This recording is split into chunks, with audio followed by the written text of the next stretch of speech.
Picture a man phoning to inquire about a job vacancy. First, you'll have some time to look at questions 1 to 5.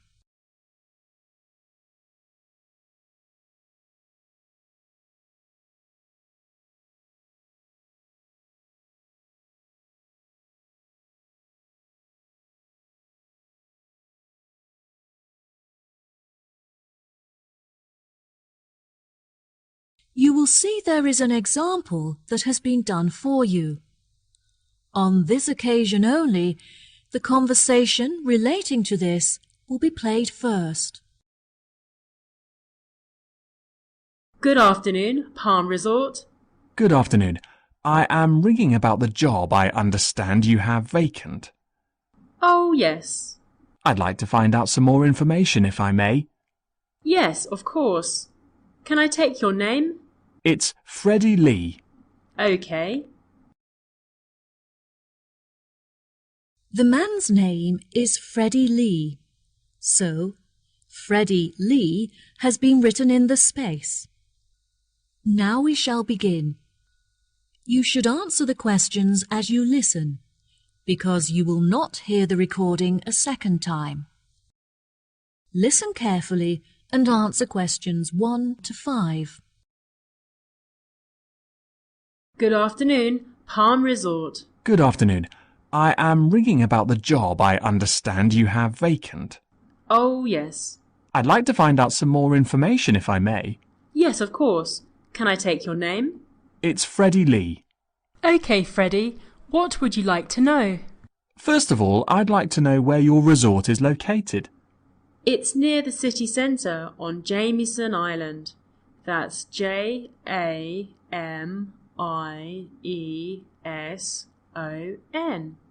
Oh, brilliant. That's only 5 minutes from me. I finish at my college on the 12th of May, so I'll be available for work from that date. Will there be any vacancies at that time? Well, summer is our busiest season, beginning on the 11th July, so that's when you would be starting. Sounds good. And are there any age limitations? That would depend on the place you're applying for. How old are you? I'm 17. Well, we require our bartenders to be 18 or older, which means you would be working as a waiter. There are 4 vacancies. There were originally 6. However, we have since filled 2 of these. OK, great. Could I ask about the pay? We're offering £5.52 an hour. That's very good. My last job was £4.45 an hour. And can I also ask about what qualities you're looking for, like any particular skills or experience? We don't normally require applicants to have any past experience. However, during the summer season, we have weekly shows in which our waiters are asked to perform. The routines are very simple, so no dancing skills are needed. However, you will need to be able to sing. I have never sung professionally, but I'm keen on it and have been told that I'm talented, so I think this will be a good fit.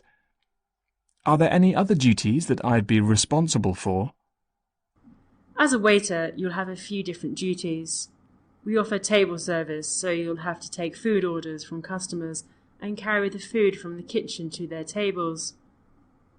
We like to give our customers a relaxed experience, so we'll also need you to supervise and take care of their children. I have a babysitter, so I'm very comfortable doing that. Is there a play area for them in the resort? Unfortunately, there is no facility for children here at the resort, but there is a large playground just down the road. Before you hear the rest of the conversation, you have some time to look at questions 6 to 10.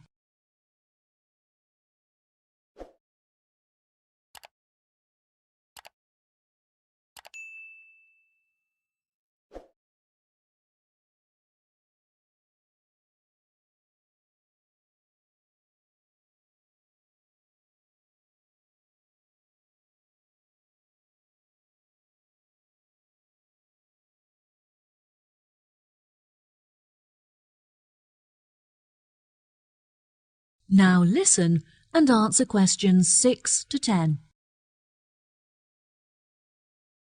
So I would just walk the children down to the playground each day. No, the road is very busy and the pavements are so narrow that it's unsafe to take the children for walks there. It would be very advantageous if you could drive so that you can safely strap the children into the back seat and transport them back and forth. I'm currently taking driving lessons, so if all goes well, I should have my permit by the time I begin work. We feel it's pretty good, and we also offer some good fringe benefits for our employees. Really? Well, because of the difficulties of getting public transport, if you're working after 10 o'clock, we drive you home. OK, that sounds fine. Do you have a staff room where I would be able to eat my packed lunches? All of our employees eat in the dining hall once our customers have finished eating their lunch. We like to make sure that our employees are well nourished, so we would provide you with a meal every lunchtime. There is no need to bring in a packed lunch. Wow, that's good to know. I think that's all of the information that I needed. I'll be sure to post my application to you later today. OK, sure. Once we have looked over your application, we may ask you to come for an interview. We normally hold our interviews on Fridays.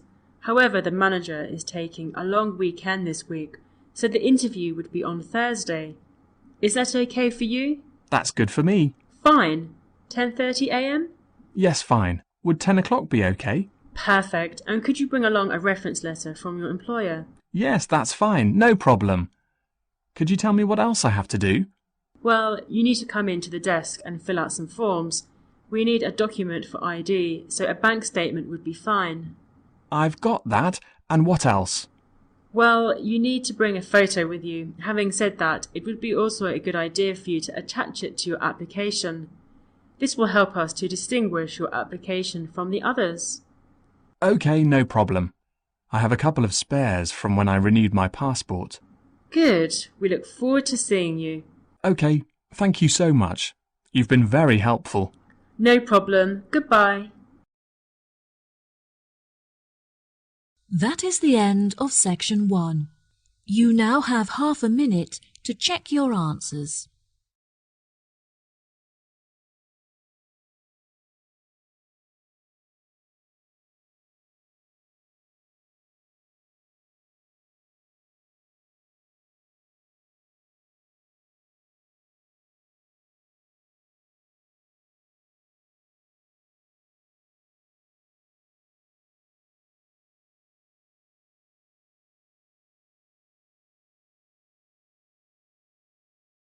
Now turn to section 2. Section 2. You will hear a guide talking to a group of visitors in a garden. First, you'll have some time to look at questions 11 to 14.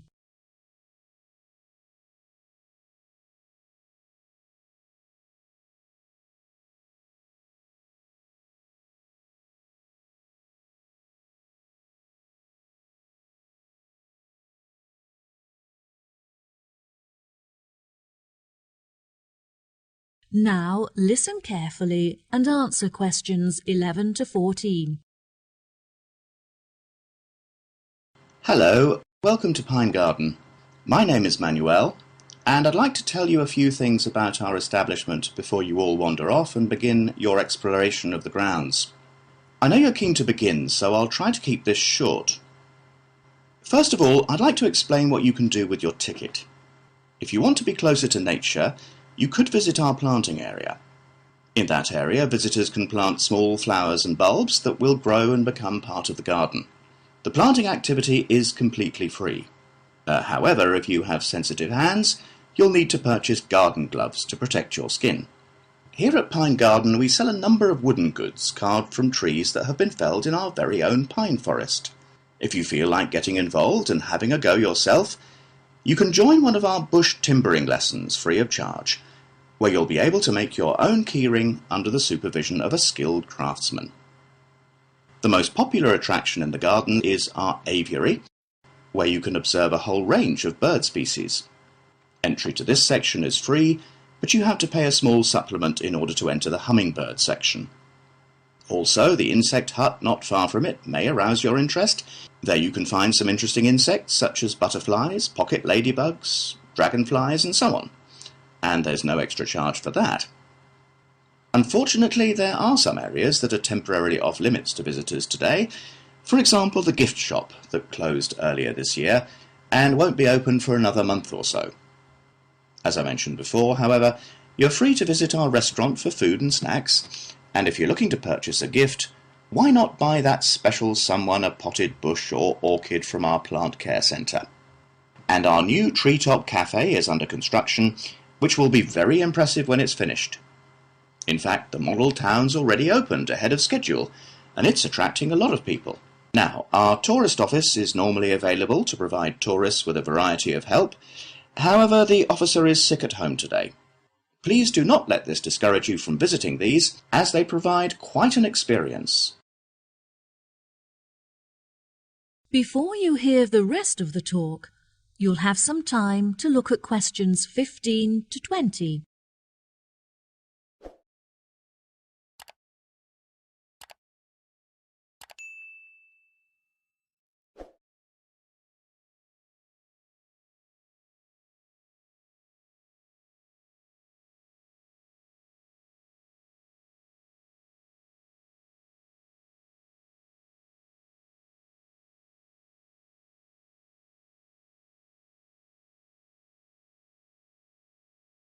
Now listen and answer questions 15 to 20. I also would like to introduce you to our plant specialists, who are responsible for the wonderful plant displays here at Pine Garden. Mrs. Mary is one of our experts, and she is personally responsible for our beautiful display of plants that are all found growing naturally in the local area. Mr. Burson has the difficult task of growing varieties of plants that are suited to much drier and hotter climates than ours, which means we do not have to store water on site. If you visit the glasshouse, you'll be able to see many plants that he has managed to cultivate without the need for rain or irrigation. Mr. Smith is responsible for the produce that you can eat in our restaurant, which ranges from varieties that grow under the ground to those that grow on trees and bushes. Now, Mr. Nooney here is our expert on the most commonly growing plant in the world, grass. You may have noticed how beautifully green and lush our grounds are, thanks to his specialist knowledge. Mr. Scanlon ensures that our soil is full of nutrients so that the natural habitat is supported and encouraged. He does this by fertilizing the earth with a special formula of his own creation. Finally, I would like to introduce you all to Dr. Mandelson. He is the manager of our landscaping team and works closely with our other experts to ensure that everyone works together to create a landscape that is both beautiful and sustainable. Well, that just about rounds it up. Now, if anyone has any questions... That is the end of section 2. You now have half a minute to check your answers.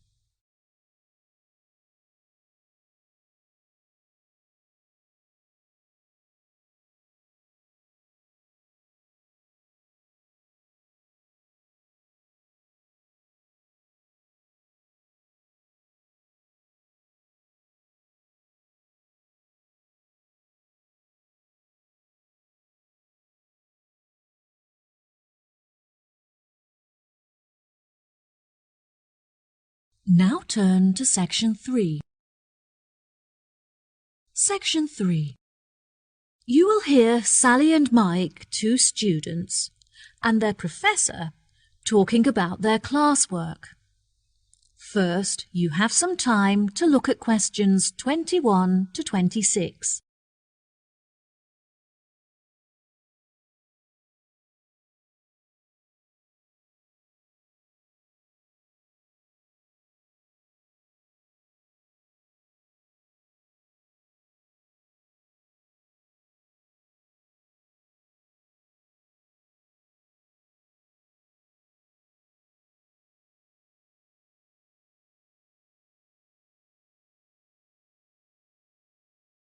Now, listen carefully and answer questions 21 to 26.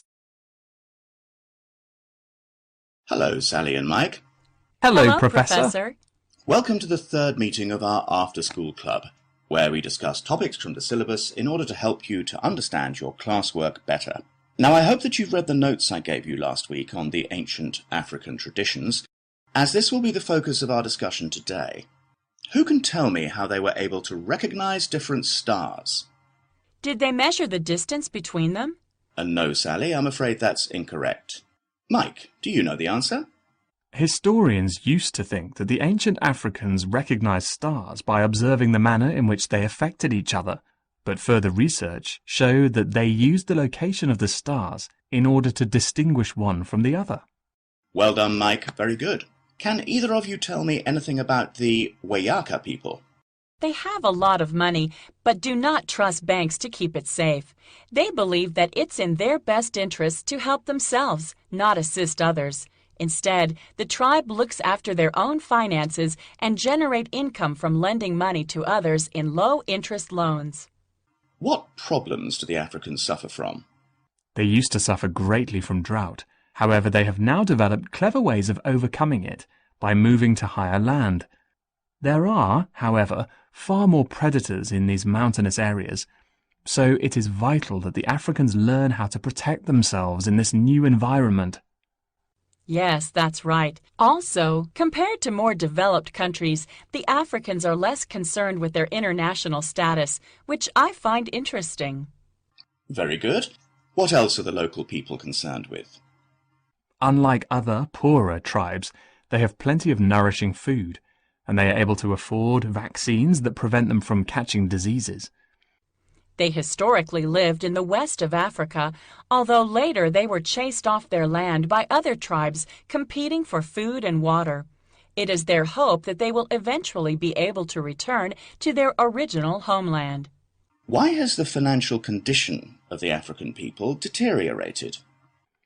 Despite their modern transportation system, they find it very difficult to trade, because their tools are not sophisticated enough to mine minerals from the land. They have permission to engage in these commercial activities, so once they have the right tools, they will be able to develop a very large income from trade. Do you think that this new income will stop Africans suffering from starvation in the near future? Unfortunately, I don't think so. They should be able to start trading next year, but they will only have enough income to start growing sufficient food and crops to support the local people in the long-term future. Yes, that's correct. Before you hear the rest of the conversation, you have some time to look at questions 27 to 30.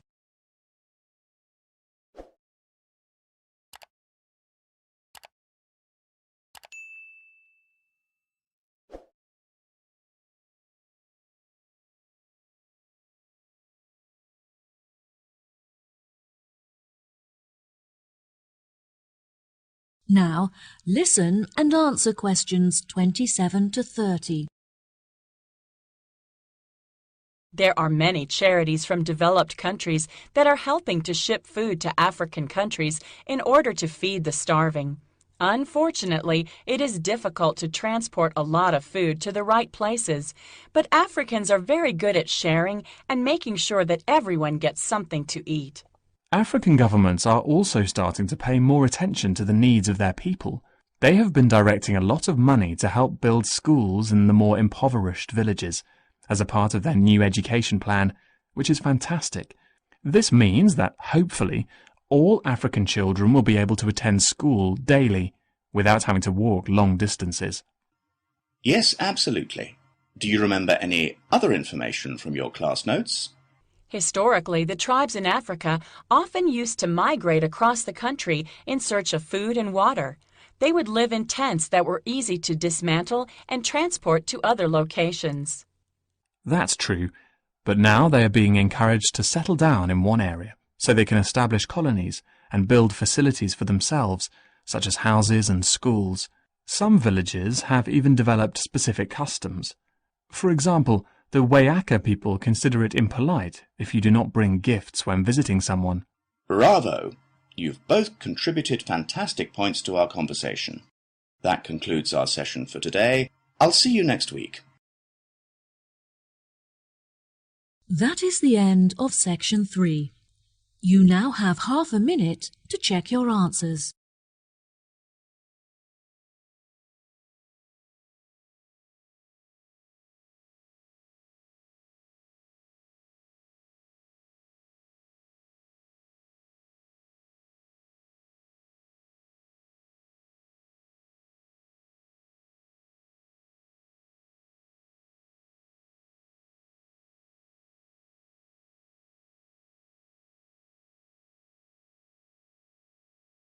Now turn to Section 4. Section 4. You will hear a talk on the research of the sensory systems of different species. First, you have some time to look at questions 31 to 40.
Now listen carefully and answer questions 31 to 40.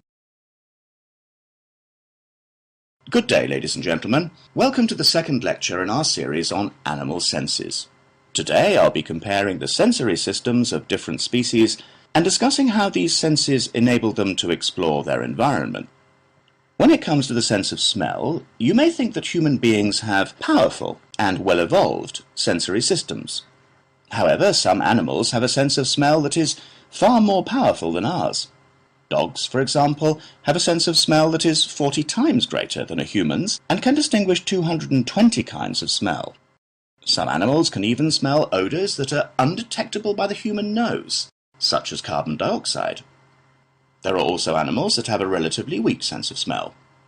For example, there are species of beetles that can recognise the odours of certain plants but not others. The bee is an interesting example to examine in reference to smell, because they experience this sense via their antennae. Bumblebees have stings, but it's rare that they actually use this weapon. When a bee feels threatened, it will use its legs to signal and warn others about the threat before it stings. This is called a signalling posture and involves the bee lifting its two back legs into the air. Within any hive there is a hierarchy with the queen bee at the top. The queen bee is able to control the colony by monitoring its movement through her feet. The queen bee is the only reproductive female in the entire colony, and she is also able to sting multiple times, unlike the worker bees that will die if they sting. In the insect world, scent can also be used to facilitate mating, as females decide whether or not to mate with a male, depending on the quality of his scent. One such example of this is the female butterfly, who will only mate with the male butterfly that produces the strongest pheromones. This is how the species ensures that only the best genes are perpetuated in order to create the strongest offspring. Next, we move on to the hearing sense of beetles. Interestingly, beetles do not have ears, but instead use their feet to detect vibrations caused by sound. This is particularly useful when searching for food among the trees in which they live, as they are able to detect the location and movement of their prey by monitoring vibrations in the woodlands. The final sense that we'll be looking at today is sight. Snakes are a particularly interesting case study, as they do not see shapes and colours as humans do, but instead hunt their prey by detecting the heat radiating from their mouths. This makes them incredibly effective predators, as they are able to zero in on their prey very quickly and efficiently. From a distance, a snake is able to locate the heat radiating from a mouse, for example, and upon moving closer will be able to determine its body shape.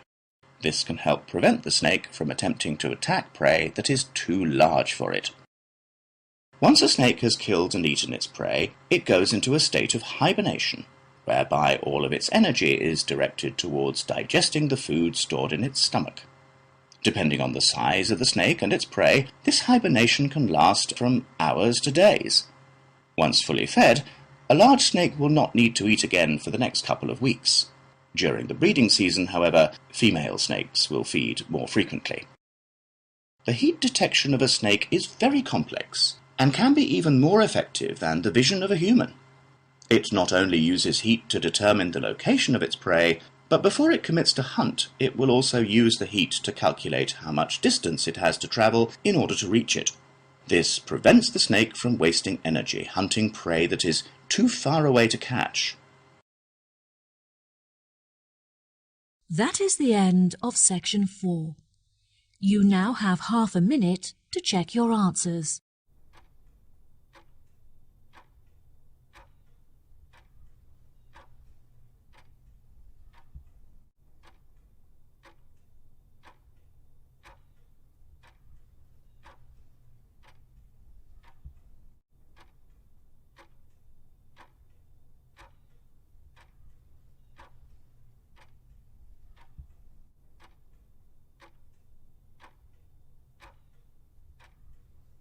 That is the end of the listening test.